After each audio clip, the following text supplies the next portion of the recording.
নমস্কাৰ আজি পুনৰ তিনিটা সমস্যাৰিত শব্দ লৈ আহিছো আসলতে অসমীয়া ভাষাত অজস্ৰ সমস্যাৰিত শব্দ আছে যিবিলাক শব্দৰ এটা দুটা বৰ্ণ ইফাল ইফাল হয় কিন্তু উচ্চাৰণ বিলাক প্ৰায় একেই হয় হেয়েহে আমি খুব সাৱধানতাৰে শব্দবিলাক ব্যৱহাৰ কৰাটো উচিত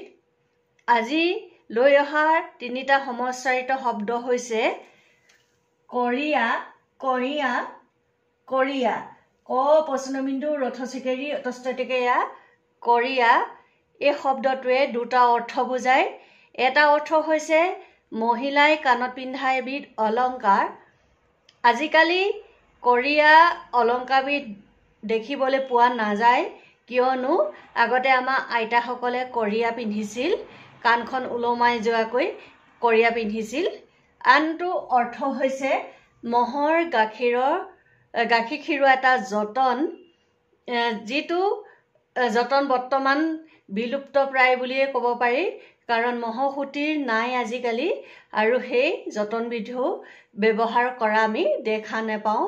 আজি নৱপ্ৰজন্মই কৰিয়ানো কি তাক নাজানে বা দেখিও পোৱা নাই বা চিনিও নাপায় আনটো শব্দ হৈছে কইয়া ক প্ৰশ্নবিন্দু দয় হচইকা অতষ্টটিকেয়া কৰিয়া মানে হ'ল কামৰা আৰু আনটো শব্দ হৈছে কৰিয়া ক ৰথচিকেৰি অতষ্টটিকেয়া কৰিয়া মানে হ'ল আধা পুৰা বা ৰসহীন হৈ টান মৰা ধন্যবাদ